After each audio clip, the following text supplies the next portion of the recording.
Good morning, good afternoon, everyone.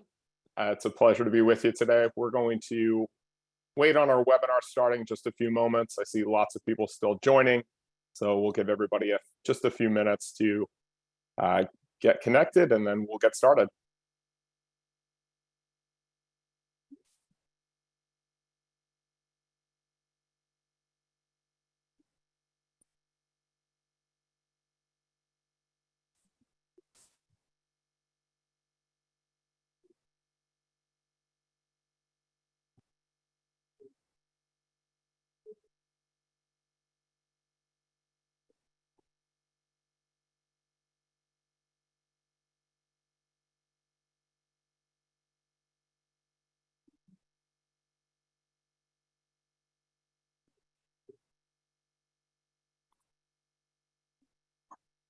All right, perfect. We'll go ahead and get started. Welcome, everyone. Thanks so much for joining us today.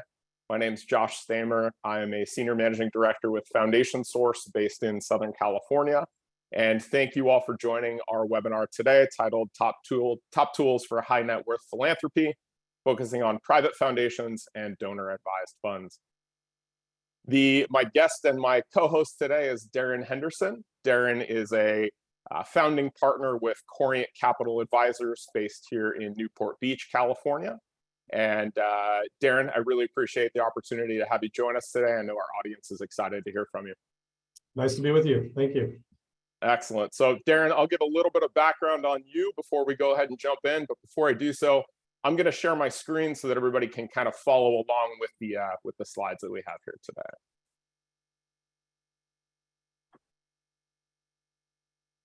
Excellent. So again, title of the presentation, Top Tools for High Net Worth Philanthropy. You have with you Josh Stamer, Darren Henderson from Corient Capital Partners. As I mentioned, Darren has his bachelor's degree from Brigham Young University and his MBA from the finance school, or Wharton School of Finance from the University of Pennsylvania. Foundation Source, a little bit about the firm. We were founded in the year 2000. We're headquartered in Connecticut. We have a national footprint, and we are the largest provider of operational partnership solutions, specifically for private foundations. We work with about 2,000 private foundations across the US, about 200 employees, and really pride ourselves on being an expert in the space of helping clients with their personal philanthropy. Foundation Source is, currently administering over 20 billion in client assets. And we partner with advisors across the US, just like Darren, to create a holistic sense of partnership for clients. Darren, I know I owe you a much more illustrious introduction than I probably gave, but why don't you start us off? Tell us a little bit about yourself. Tell us a little bit about Corient and why you were a founding partner in the firm. Absolutely. Thanks, Josh. And thank you, everyone, for joining today to talk about a topic that's near and dear to my heart. I started my career at Goldman Sachs in the Los Angeles office, joining right out of undergraduate school. I was a financial analyst there in the private client group. Went back to business school at Wharton, did an MBA, and after looking at a number of different career paths, decided to return to Goldman Sachs back in private wealth management. So I spent the better part of a decade at Goldman advising ultra high net worth and high net worth clients on a variety of financial matters. We then moved our team to Merrill Lynch's private banking group, spent almost another decade there where we continued to grow and build our team. And then in 2015, 13 of us launched out and started Corient here in Newport Beach. So as you can readily ascertain, I've spent my entire career advising individuals and families on all matters related to their balance sheets, their legacy, and their assets. The idea behind Corient was we wanted to build a truly independent wealth management firm that would be high caliber and high class in every way. So the idea was that we would be a fully independent, fee-based, and totally objective so that we could advise on all aspects of the balance sheet, including assets and liabilities, which we do today. So as we sit here today, 7 years later, we've got about 32 people that we employ. We advise approximately 250 to 300 families. and we have about $5 billion of assets under management. Our typical client is an entrepreneur, usually a business owner, but often can be a public company or private company executive who, frequently will come to us pre-liquidity event, but often will also be coming to us right around the liquidity event. And so then we engage with them to try to map out an investment plan for both the assets and the liabilities, but also talk about legacy planning. What do they want to have happen with their wealth, and really create a financial plan that will endure into the future. So that's a little bit of Corian in the nutshell. Perfect. Thanks, Darren. I appreciate it. You and I have spent the better part of the last 10 years partnering together and working through a lot of these client cases. So I know it's certainly an area that, as you mentioned, is near and dear to your heart. So again, thank you for being with me, joining on the webinar today. I should mention also, I probably should have mentioned this at the kickoff, but for everybody who's joining and for anybody who's not able to join live, this session will be recorded and it'll be available for distribution after the webinar as well. So if you have to jump out a little early, if you have colleagues that potentially wanted to join, please feel free to ask them to register and they'll automatically be sent the link for the webinar today. Also, as we move through the content, there will be a Q&A box down at the bottom for your webinar. Please feel free to pose any questions of Darren and I as we go through. We will save some time at the end of the session today to make sure we work through some of that Q&A. And then, of course, based on how these conversations typically go, I'm sure we won't be able to get to everything. And we'll make sure to encourage you to follow up with us, address your questions after the fact, etc. So please feel free to use that feature on the webinar. So Darren, as we get started with the content today, I felt like it'd be a good idea before we jump into the specifics of private foundations and donor advised funds and other charitable vehicles, maybe we'd spend a little bit of time talking about kind of the why and the how when it comes to client philanthropy, right? I know this is a really important issue. In fact, one of the statistics that kind of continues to mind boggle a lot of us is we know that nearly 90% of affluent households in the United States participate in charitable giving, but only 27% of those have actually received formal guidance around their philanthropy. So as we keep that in mind, let's talk a little bit about kind of the advisor's role from a wealth advisor standpoint in that conversation of client philanthropy. So maybe kick this off by talking to us a little bit about how you work with your clients on that conversation. Maybe talk about when clients come to you with an idea, or if clients don't come to you, how do you raise that conversation with clients? Yeah, so the topic of charitable giving and charitable planning, I think actually is one that's very underrepresented in the conversation and the dialogue, at least in my experience. I think it's a little bit awkward oftentimes when you're kicking off. It's very easy to talk about minimizing taxes or even giving money to the kids or spending it or whatever. And but raising the topic, being proactive about raising the topic can be somewhat awkward. And if you think about it, my experience is when you say, hey, do you have charitable intent? It puts them in a position of having to say, not really, which can also be an awkward part of the conversation. Sure. But as you saw from that statistic, a large majority of people who have wealth do give charitably. Now, it would be interesting to see that statistic. You may not have it, and I don't know what the number is, but it'd be interesting to see of that 90-something% that do give charitably, how much of that is substantial in nature. And then also how much of that is truly part of a plan versus just kind of stroking a check to the local team or the local school or the local church. The way we raise the topic, if the client has not brought it up, we typically try to raise the topic quite early in the dialogue. So when we're talking with a client about their wealth, we try to start with the end in mind. So we'll say, what do you want to have happen? What do you want your wealth to do for you and for your family? And we also start with a framework where I typically say, look, your money can only go 4 places. And all planning, all kind of estate planning and even investment planning is really about pulling those four levers and moving those four pieces on the chessboard, if you will. So that's one, you can give your money to the government and they will gladly take it from you. I don't know a lot of folks who are overly excited about that first option there. Usually they're not. So that is one option. What's interesting about that is usually that's what where most tax planners and lawyers typically start, and they start with an assumption that minimizing taxes is always the most important thing. And while it is usually extremely important to most clients that we have, it's often not the most important thing. It's usually high on the list, but it's often not the most important. Number two, you can certainly spend your money. Clients can buy things and spend it and use it in a way that suits them. Number three is they can give it away to heirs, obviously. And then number four is to charity.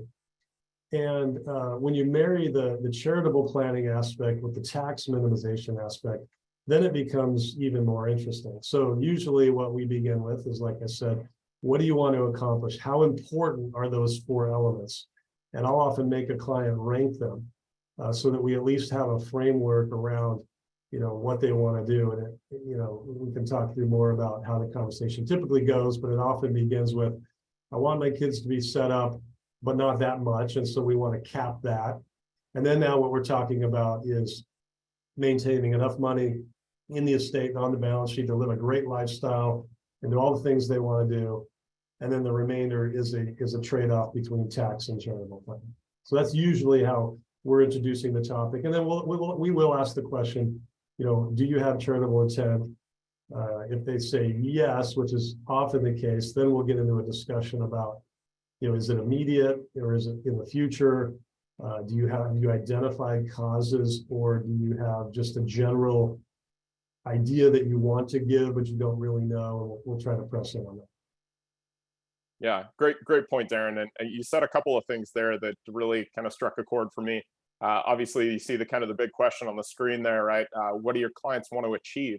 I think sometimes as advisors to high net worth clients, we sometimes overthink it as advisors, right? We say things like you mentioned, are you charitable, right?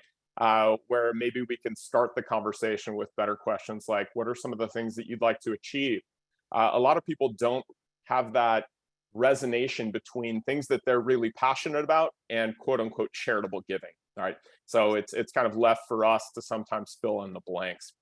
The second piece that you mentioned is, I think, more important today than it ever has been in the history of financial services. And that's the fact that we all know we're amidst the largest generational wealth transfer ever on record. We know that depending on the study, somewhere between 60 and 70 trillion dollars is going to change hands generationally over the next 20 years. And a big portion of that, like you mentioned, it's going to fall into one of those four buckets, right? Assuming it's not all spent, it's not all go to the government, and that you max out or you're careful around what you're giving to heirs. Good chunk of that is going to change hands through charitable giving, philanthropy, et cetera. So talk to me a little bit more about how you help manage or help clients manage kind of working through those choices. Like you said before, you sometimes use a ranking system. You try to get them to talk a little bit about more what their interests are. Up on the screen here, these are some of the things that we hear from our clients as being big drivers, but we can't be experts in everything. So talk a little bit about how you manage that conversation, potentially bring in experts, bring in partners to help create a more individual approach to client philanthropy. Yeah, so we'll start the conversation, as I mentioned, as you described, is what do you want to achieve? What's important to you? And if there's any inkling that charity is somewhere in the mix, then we'll try to drill in on this. And so we'll ask them, have you identified particular charitable causes or institutions that you like to support, or are you just in general, you want to support certain initiatives and you just don't really know where to start? Usually it's the latter, I will tell you. I mean, often clients have given over the years to a couple of small donations here and there, but when they have significant wealth, they just have this general desire to be helpful, but they really haven't crystallized anything. So that's when we start to kind of drill in on the timing of those gifts and the timing of how they'd like to help. And if what we're trying to really drive at is, do they have the desire to do something immediately from a giving perspective, or over time, or simply, later in life or at death? And then depending on the answers to those questions, we'll try to drill in on what are the tax implications of that giving. So a client can certainly donate money over time and to get a tax write-off, and can support all the things you see on the page here and other things that they care about by giving, over time. But the challenge with that is number one, it tends not to be very thoughtful. And so they feel like there's no cohesive strategy. And number two, it's not ingrained with the broader aspect of the estate planning and the tax plan. So, if we can ascertain, what their objectives are, then we can start to dial in on, does a foundation make sense? Does a DAF make sense? Or maybe what we're talking about is a charitable remainder trust or charitable lead trust, something like that, which we're starting to have a few more conversations in recent years about. And so then we start to talk about the vehicle. My experience is that you can hone in much faster on the right vehicle than you can on the right strategy. And for that, we typically then will turn to partners like the trust and estate attorney and the CPA and the foundation source, because that's really where the expertise is, kind of around how to actually develop the strategy. So our conversation is more about what's the right vehicle and the timing of that vehicle. Yeah, absolutely. I think what you mentioned is really important. I'll throw one more aspect in there when you're working through these very individualized cases, and that's things change, right? Moments in time happen for clients where they never thought they would be as passionate about a specific area, and then something happens in their lives, and that becomes the most important thing for them, right? You also mentioned that clients' levels of wealth tend to change. So the aspect of change, I think, is really important in considering everything that you mentioned when you're talking about causes, when you're talking about legacy and estate planning, when you're talking about identifying the proper vehicle, as we see on the screen here. And really, that's kind of a perfect lead into what we're going to be talking about for the meat of our presentation today, right? So let's, again, I know that you and I could talk about the why and the how for clients for probably the full day, but as we kind of narrow the scope of our conversation now into specific vehicles, we can keep those drivers in mind, right? And know that they're different for everyone. Sometimes, like you mentioned, it's a tax driven event. Sometimes it's a philanthropic or a passion driven event. It's a little bit different for every client. Yeah, can I just say, Josh, one more comment on the vehicles? Yeah. The charitable remainder trust and the lead trust obviously are kind of the least utilized vehicles. We used to see them a lot more in the early part of my career, where you had a lot of stock for stock transactions where they had high embedded gains. A charitable remainder trust is a great vehicle for that if they want to maintain a cash flow stream, but do something on the back end. Obviously, with interest rates rising, the value of the deduction will be impacted. And so, it may be more or less attractive based upon kind of what their fact pattern is. But the reason I'm mentioning it is I like to outline all of the charitable vehicles and then dismiss the ones that I think don't make sense. And that's just my approach, because what you don't want is a client to come back to you later and they're at a party and they hear their friend did this really sexy vehicle, and they think that it would have solved all their problems and it was better than what they did. And so I try to inoculate clients and walk them through all the various strategies, including just giving over time, because that is a viable strategy. And then we just talk about the pros and the cons, and then we eliminate or we leave on the list the various aspects of it. So, for context, we have explored the CRT probably 3 or 4 times in the last year or two of clients that have major stock positions. All of them have decided against it for one reason or another. So, but again, we did explore it and went down the path with attorneys, drafting documents, looking at the model, and then ultimately they went either the private foundation or loan advised fund route. Yeah, great point. And one of the things that really resonates there, and we're going to talk a little bit more about these strategies as we go through, especially the fact that it's now becoming much more common to combine vehicles, right?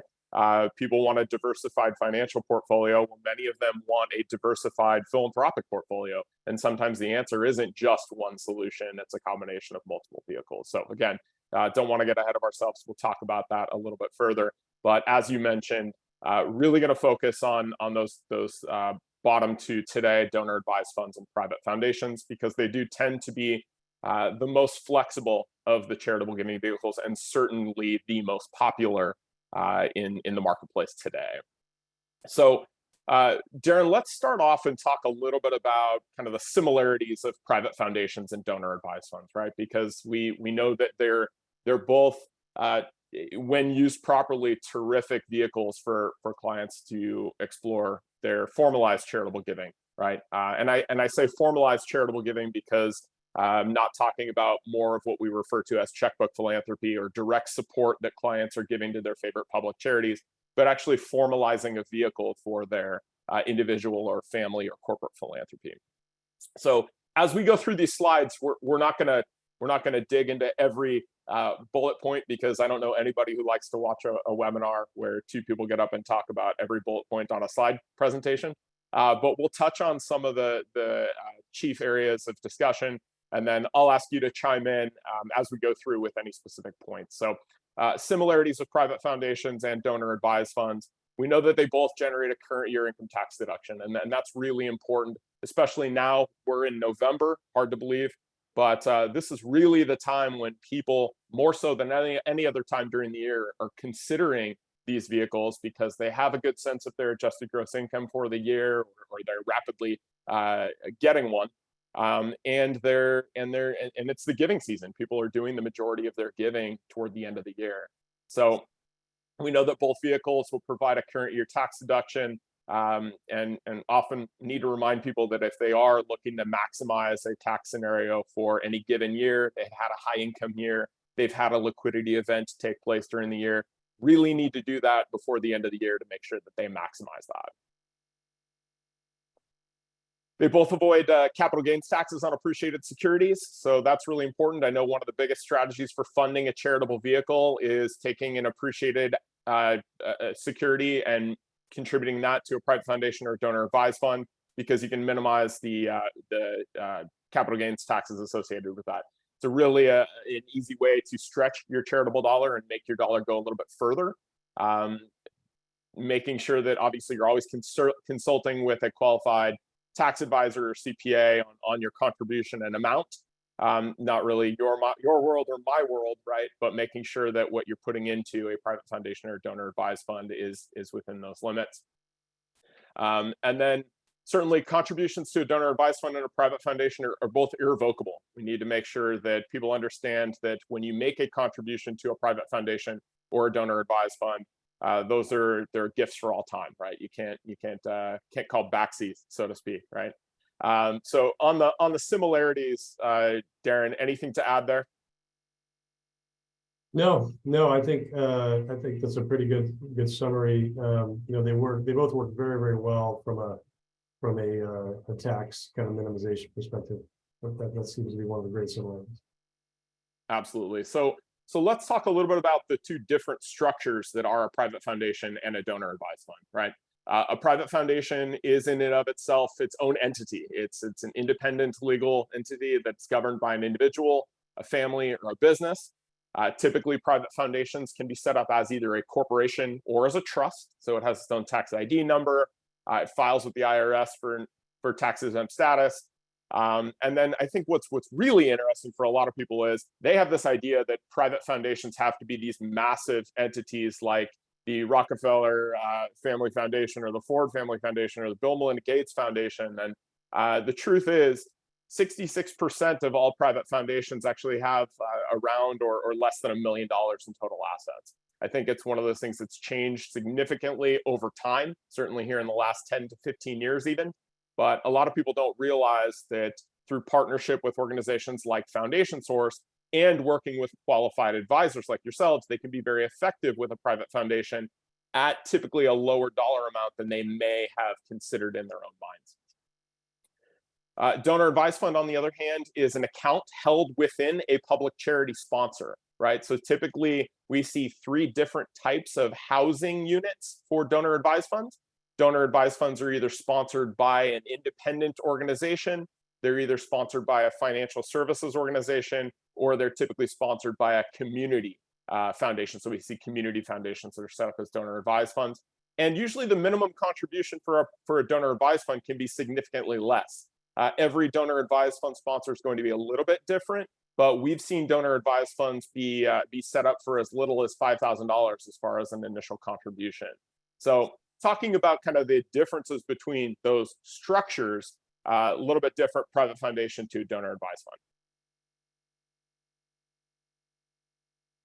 So the next topic of conversation tends to be control, right? This is something I know for our clients, Darren, is really important for folks. The idea of making sure that that you're understanding the level of control that you have both with a private foundation and with a donor advised fund.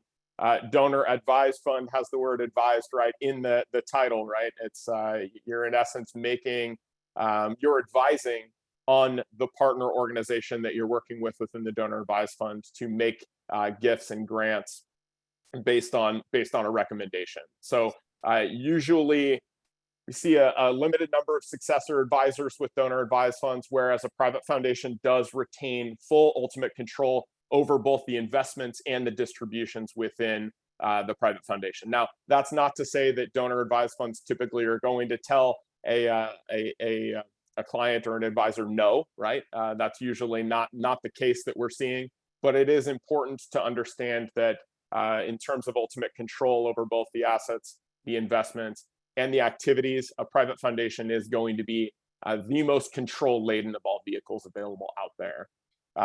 So when you have clients, Darren, maybe just pausing on this for a moment, who are very sensitive to the idea of making sure that they retain full control, how does that conversation typically go when they're considering maybe a private foundation or a donor advised fund? Yeah, this is probably the key element of the two, and the biggest issue.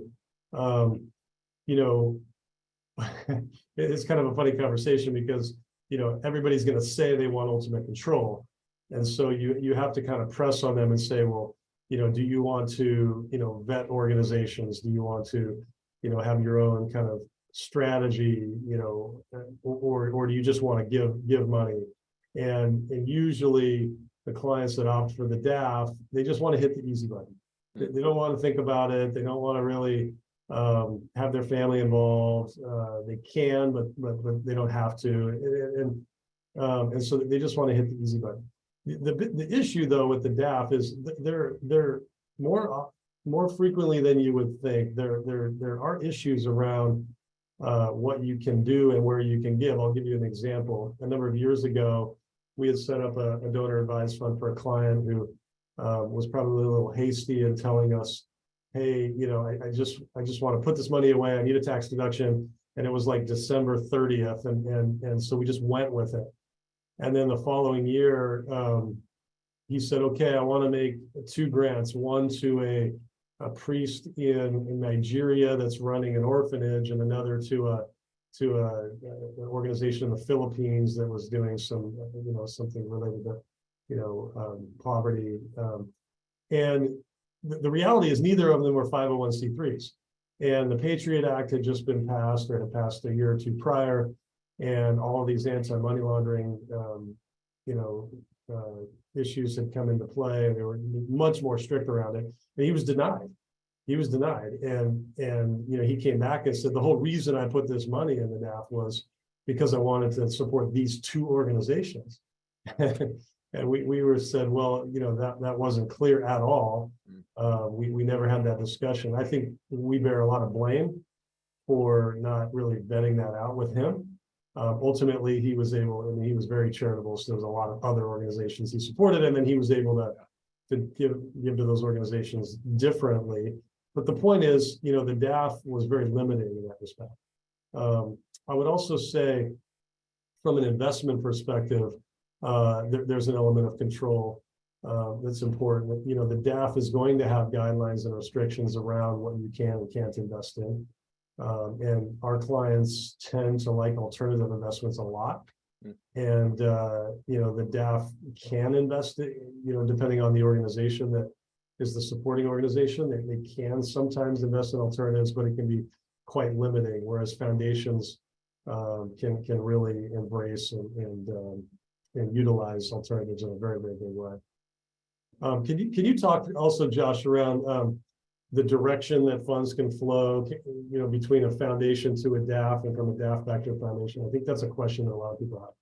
Yeah, absolutely. We're going to actually get into that specifically because that's a really important conversation, and we're going to cover that here in a minute. But before I do so, I don't want to lose my train of thought on something that you brought up that's really important, and that's the idea. And first off, thank you for sharing that story. The reason that I love doing these webinars with advisors like yourselves is because so many of our partner advisors want to hear stories from peers like yourself, right? They want people to say, hey, this is what I did and this is how it worked out. So thank you for sharing that case study with us, because that's what it's all about. It's all about working with a client to ultimately find out what those goals and results are going to be, and then learn from it as we go, right?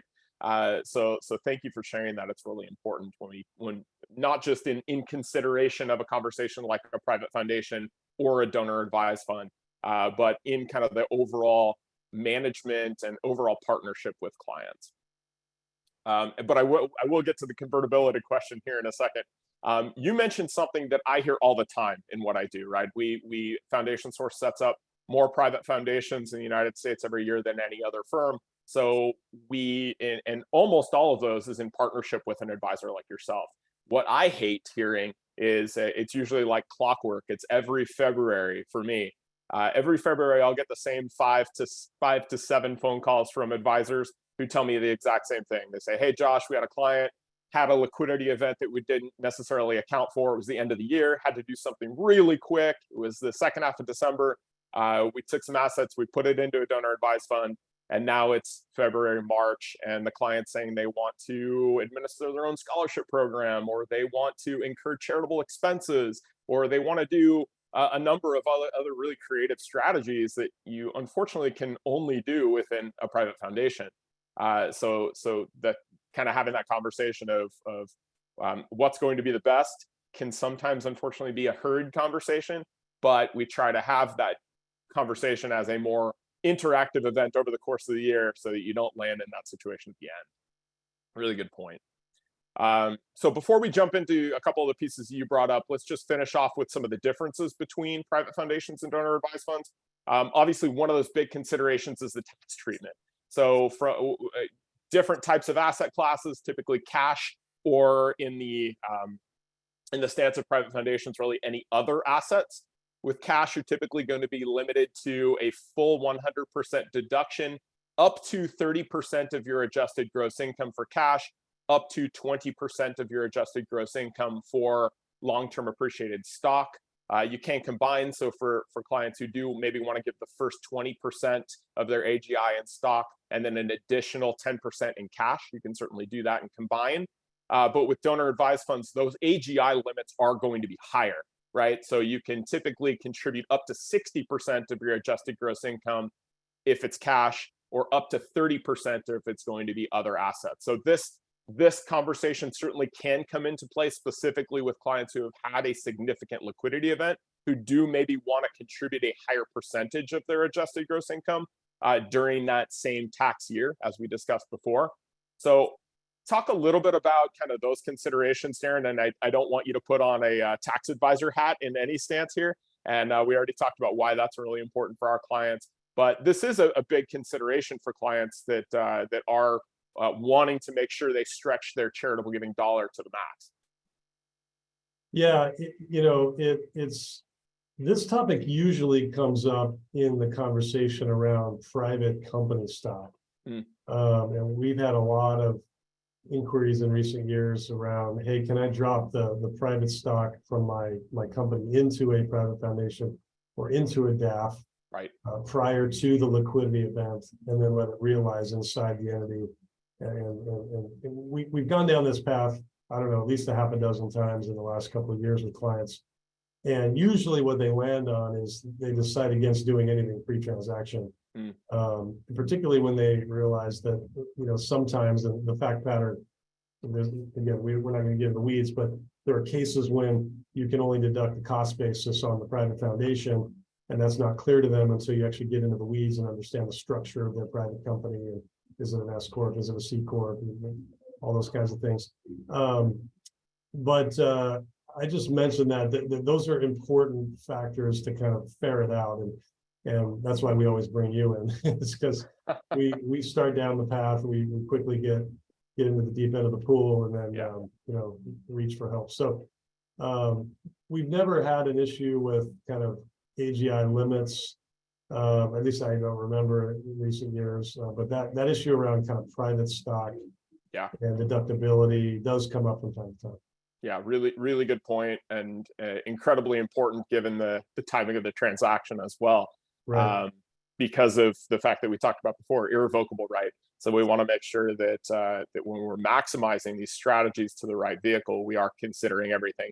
I will take your plug for a moment and run with it, because at Foundation Source, we do have the largest concentration of private foundation specific informational pieces out there. And I know that one of the most utilized pieces that we have is kind of that consideration of private stock contribution, when to do it, right? Pre-liquidity, post-liquidity, really important conversation where I know that we can create a sense of community for the client with both their wealth advisor, their CPA, and then specialists like Foundation Source to get them all the information needed ahead of time. So really good point on that.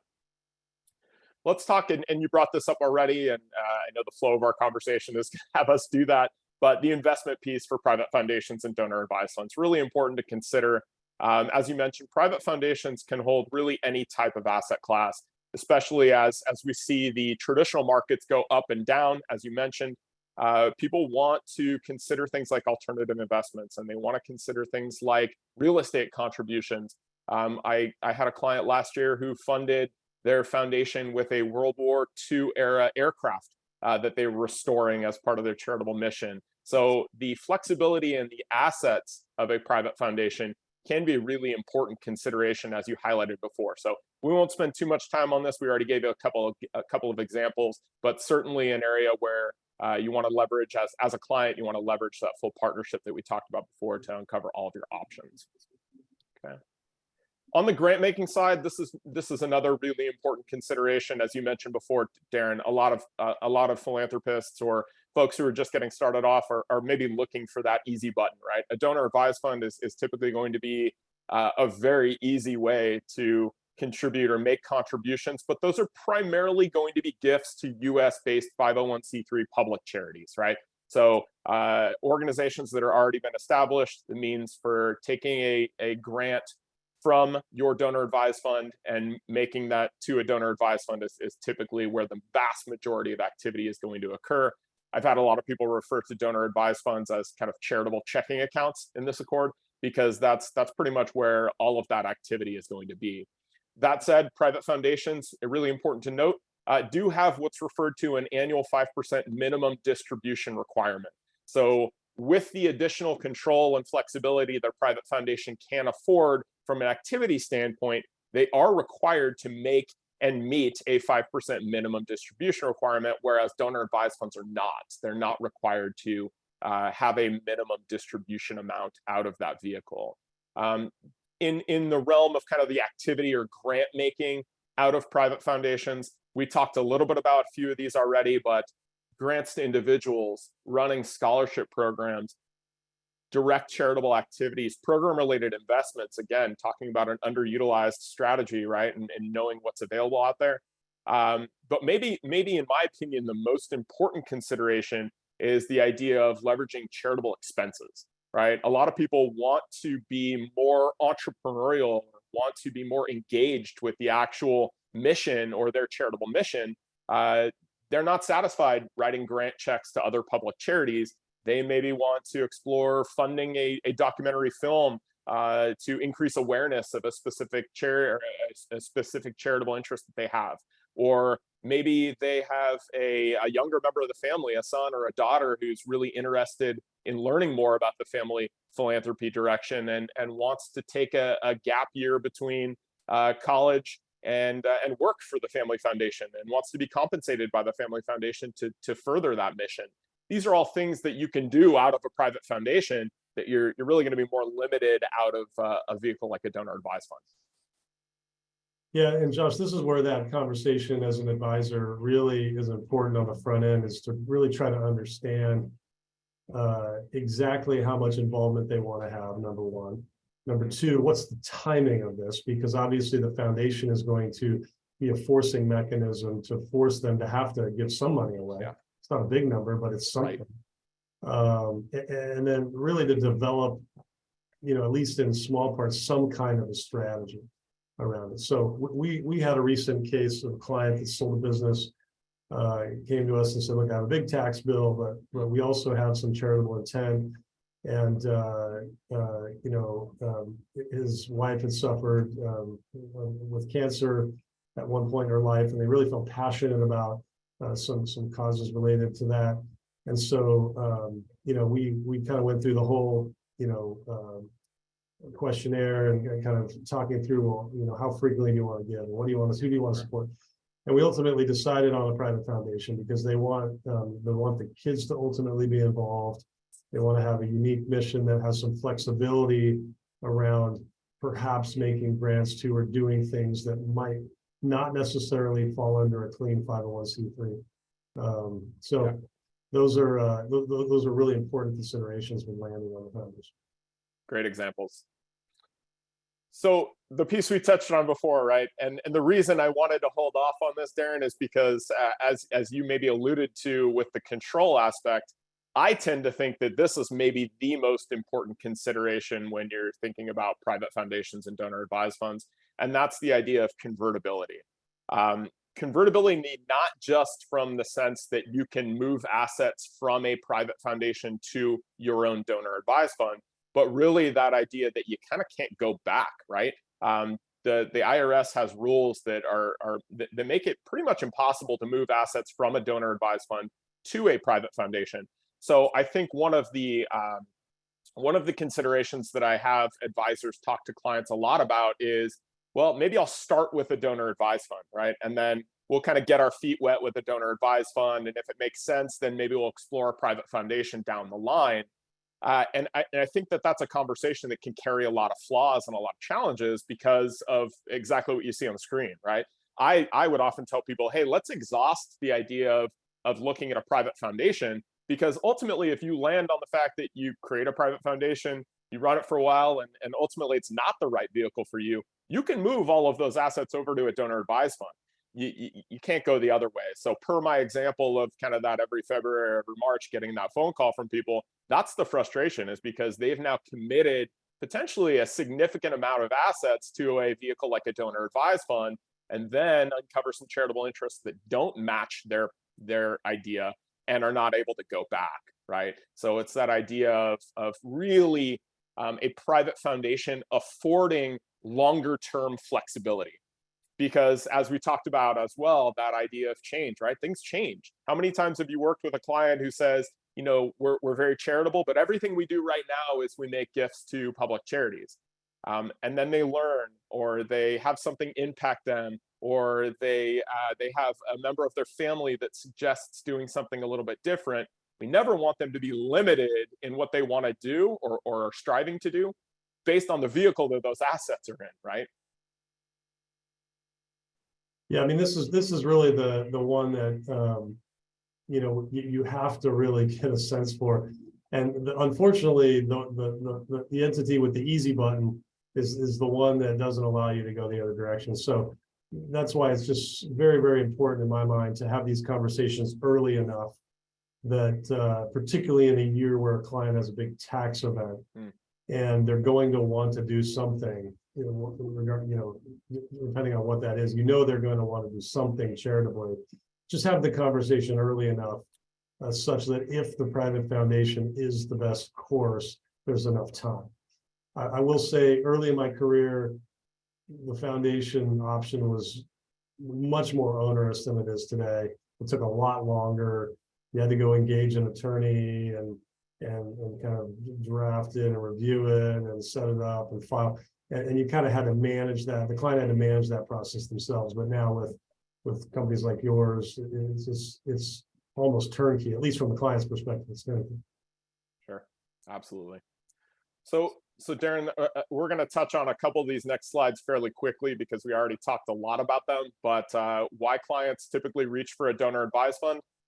Maybe they are starting with a lower initial contribution, right? There is still kind of a threshold for private foundations. I typically use, I use the number of $1 million as kind of the where you should really start to explore every charitable vehicle, like you mentioned before. Kind of start with all of them and narrow down.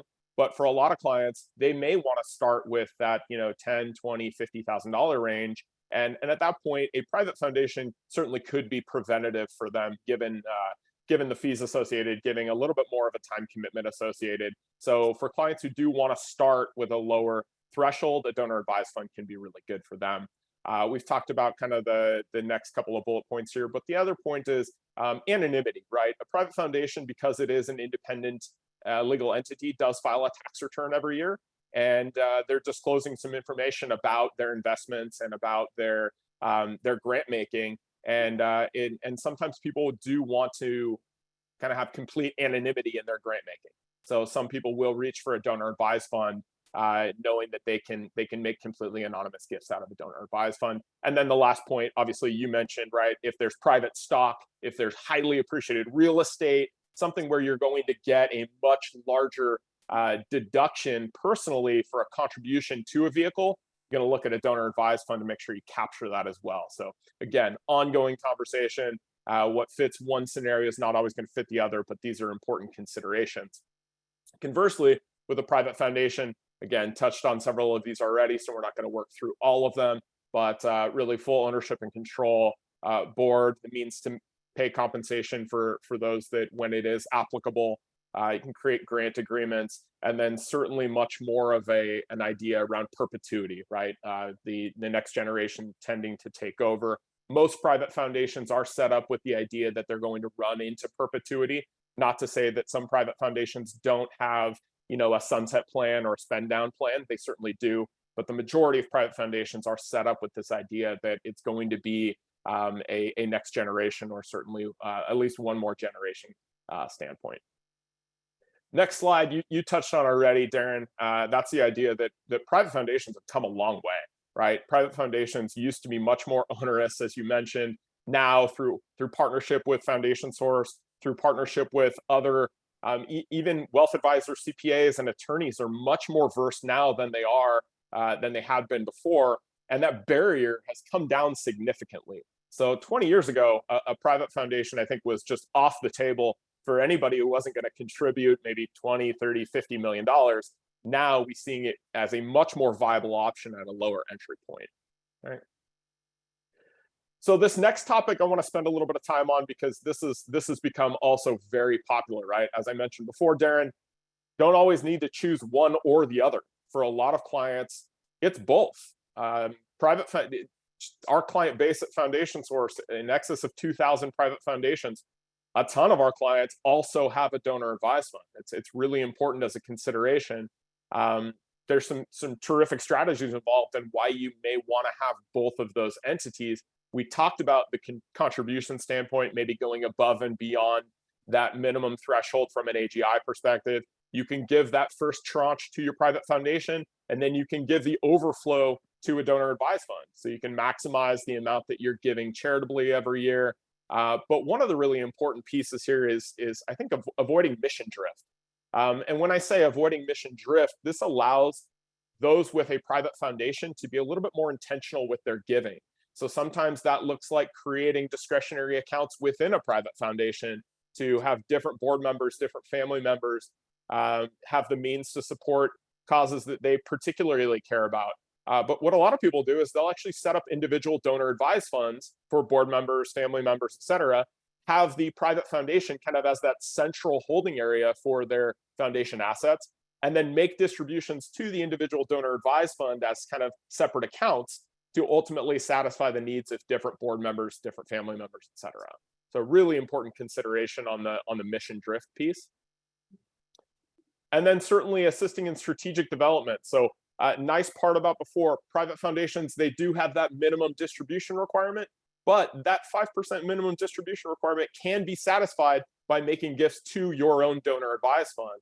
So where I see this come up a lot, and you can correct me if I'm, well, yeah, not if I'm wrong, but if you see this, right, end of the year, clients has maybe saved the majority of their gifting or grant making toward the end of the year. They don't want to make any ill-informed gifts or just write a big check to a charity that they haven't maybe vetted or support a cause.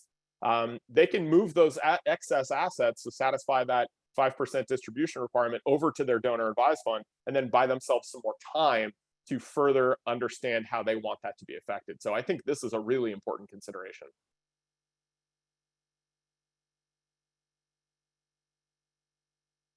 So a little bit about different donor scenarios that we see specific to having a private foundation and a donor advised fund. We already talked about kind of the maximizing the giving benefits. We talked about the ability to stack your contributions from a tax standpoint, but also talk about the convertibility factor and that anonymity factor, where it can be seen as potentially a negative for a donor advised fund, but maybe can be satisfied by coupling that donor advised fund with a private foundation, right? So having both, keeping the majority of the assets maybe held in the private foundation, and then moving assets on an as-needed basis over to the donor advised fund, knowing it can't go the other way, or the ability to maximize the concept of donor succession over time by creating bylaws and writing up formation documents that allow for more control to be held within a family at the private foundation level, and then utilizing the donor advised fund more on an as gift needed basis. Okay. So Darren, anything to add? I know we glossed through kind of that having both concept fairly quickly here, because I just looked down at the clock and I want to make sure that we leave a little bit of time for Q&A. But on that concept of kind of having both a donor advised fund and a private foundation, anything you want to add there? Just simply from experience, we have a handful of clients that do. Of our clients that have foundations, maybe 30% or so also have an associated DAF. And it's usually either for that strategic purpose, they can spill over at the end of the year. It's like, hey, I had an overflow valve this year. I don't know where I'm going to give. I'll put in the DAF. We'll worry about it later, which happens a lot. Or it just existed before, and they had another event and they did a foundation and they just still have it and they use it for, the kids can use it or the grandkids or whatever, and they can allow them to give out of it. So we see it from time to time, for sure. Sure, absolutely. So again, I've got a couple of donor scenarios put up on the slide right here. These are, as we talked about before, these are scenarios where you're going to have the conversation at an individual level with each of your clients and determine what's going to be the best approach for them.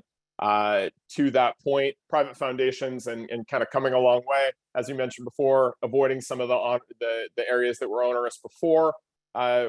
Foundation Source has really taken an approach of helping clients achieve all of that control and flexibility and potentially that interest in having a private foundation, and then really allowing them to put a path forward that's going to allow them to maximize that. So as I mentioned before, private foundations, we can set them up in about 5 to 7 business days these days. So I know that a lot of people unfortunately do wait toward the end of the year to decide on what they're going to do.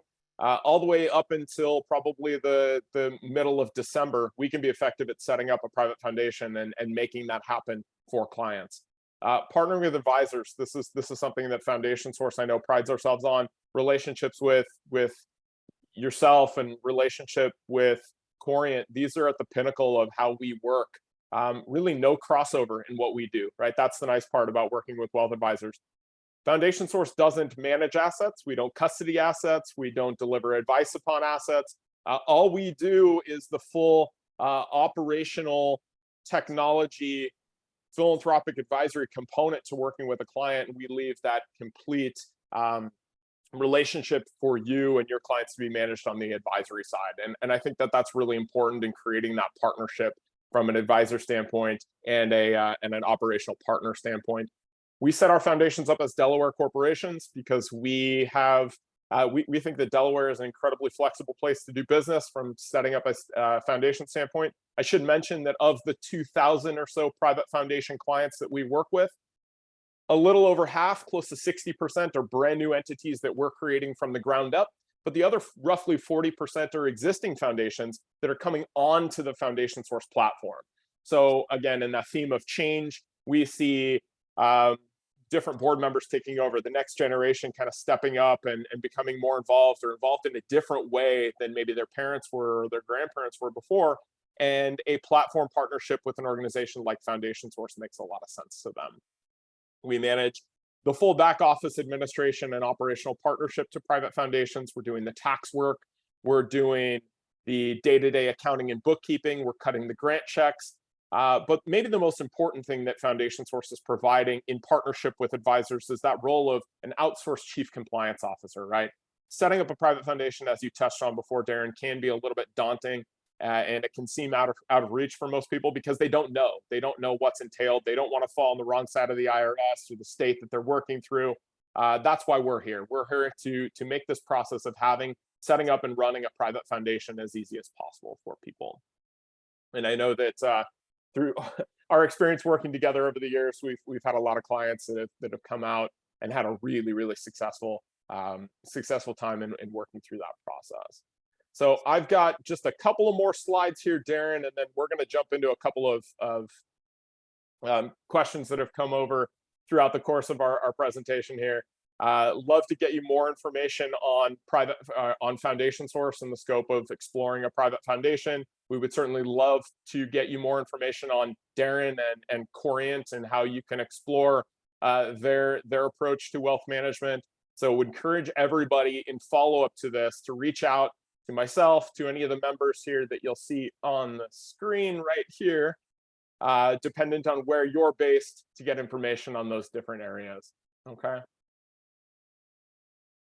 And again, we'll have this presentation available for everybody, so don't feel like you feverishly need to take notes and make sure you're sketching little portraits of the individual person that you're ultimately going to reach out to here. We'll make sure to get you this information.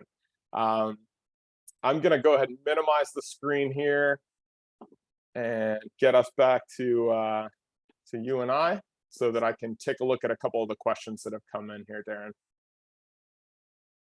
All right, so will this be recorded? Yes, this will be recorded, and we'll make sure to get that out to everybody. Question here around timing of starting a private foundation. Darren, I know that this is a scenario that you've been in before and I touched on already, but we can have a private foundation set up and established in as little as 5 to 7 business days. But one of the considerations there is not just about getting the foundation set up and started as an entity, right? There's other pieces that need to go into this. So talk a little bit about what you've seen on kind of the investment management side, because we need to go get a tax ID created, but then we need to get that ID or the EIN sent over to a wealth advisor to create an investment account, and that can take a couple of days. So from a timing standpoint, I know we always encourage people to do sooner, not later, but where are you seeing specific to the end of the year, and what's that kind of all-in process typically look like for you? I would say soup to nuts, I would give it at least 2 weeks, 10 days on the inside. I mean, once it comes over to us, we can typically get an account open and funded within 2 or 3 business days, if everything goes according to plan. But at year end with your custodian, oftentimes they're backed up and, they've got to review things, and it is a Delaware, entity. They have to do an extra layer of review. So I would give it, kind of 2 to 3 business days for the account opening, and another day for the funding, and then whatever time's needed on your side. So you're probably talking getting a full 10 business days, at least. Yeah, good question. A lot of questions coming in on some of the topics that I know we touched on early in our conversation, and then expanded on a little bit further, specific to the AGI limitations of private foundations and donor advised funds and the convertibility standpoint. So I won't dig into a lot of those because I know we answered and addressed them a little bit further on in the presentation. But one of the questions that did come in was kind of on that concept of stacking, the 60% limitation for AGI for donor advised funds, and how that can be combined with a private foundation's limitation. So this is a topic that I really like to stress, because as I mentioned before, Darren and I and Corient nor Foundation Source are tax advisors. So this is just a really important conversation that you should have with your tax advisor, with your CPA. The other question I get that's specific to that topic is, how much should I fund with, right? I know I'm going to be under that 60% threshold for a donor advised fund. I know I'm going to be under that 20 or 30% threshold for a private foundation. That doesn't necessarily mean that that's your number, right? You and I have worked with clients that have said, hey, we're going to start with $5 million, or we're going to start with $10 million. And then we kind of send them back, okay, talk to your CPA, talk to your tax advisor. And then ultimately they come back and say, okay, well, it's not $5 million. It's actually $5,287,000. That's the number that's going to provide my family and I the best and most advantageous tax environment. So really important to continue to have that conversation with your tax advisor in the context of this. Question here about a private foundation holding a personal residence, right? So we talked a lot about the idea that a private foundation can be very flexible on the different asset classes that it can hold. Really important to make sure you're having all of these considerations before funding any type of alternative asset into a private foundation, especially if there's potential compliance concerns. We didn't talk a lot about compliance within private foundations, which is an important topic, mostly because we have several other webinars that our clients can watch specific to that topic. But the big no-no in the world of charitable giving and philanthropy is a term called self-dealing, right, Darren? I know that's a conversation we've talked a lot about. Yeah. Make sure that any of these strategies that you're employing, that it's done the right way, because you never want to be in a position where you're not in compliance with the IRS, that you've ended up on the wrong side of a transaction. And that's where this idea of a partnership with really well-qualified, strong wealth advisor, a terrific partner like Foundation Source, a really competent trust and estate attorney, and a CPA, all creating that kind of safety net around a client. So maybe as we wrap up here, Darren, just talk about that sense of community and working with clients that do have that in place versus those that try to maybe go without that structure. So say that one more time, Josh. I missed that last part. The structure of what? Yeah, just the kind of the idea of clients that have maybe a wealth advisor, but don't engage expertise for other areas of a holistic plan when it comes to things like setting up a private foundation and charitable giving entirely, and how you've seen it be such a benefit for clients that do have that kind of family around them, right? In addition to their own family, but their family that includes a wealth advisor, a partner like Foundation Source, an attorney, a CPA, and how that experience can be so much better than people who maybe don't go that route.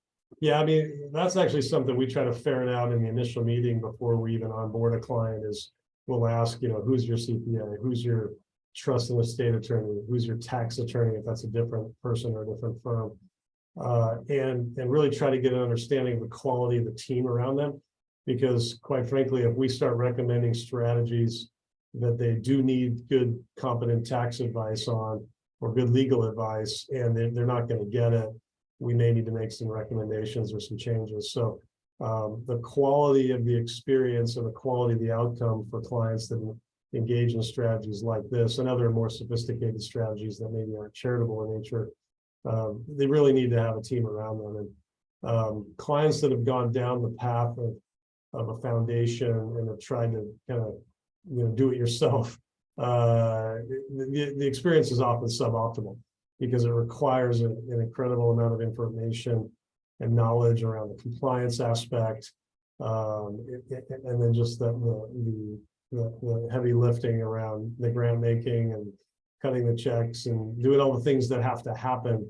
It can be quite onerous. So you gotta kind of auger in on that and try to make sure everybody has a great team around them. We say at Foundation Source, we want our clients focusing on their philanthropy and their charitable mission, and not worrying about a lot of the details that a well-structured partner driven team around them can really focus on. Yeah. And I think that's precisely what you're illustrating right there. We want them Yeah. to have fun. We want them, and philanthropy should be one of those things, right? It's the ultimate privilege to be able to give when you have the amount to do so. And we want that to be a great experience. We want it to be impact driven, and we want it to be fulfilling.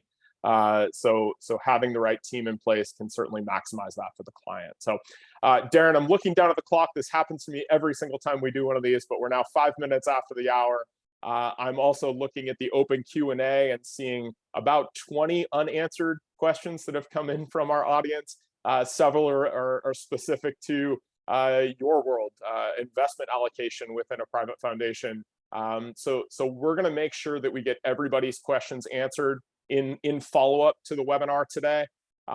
We have your information. We look forward to getting that information. Look forward to getting you in contact with Darren at Corient if you have questions specific to him.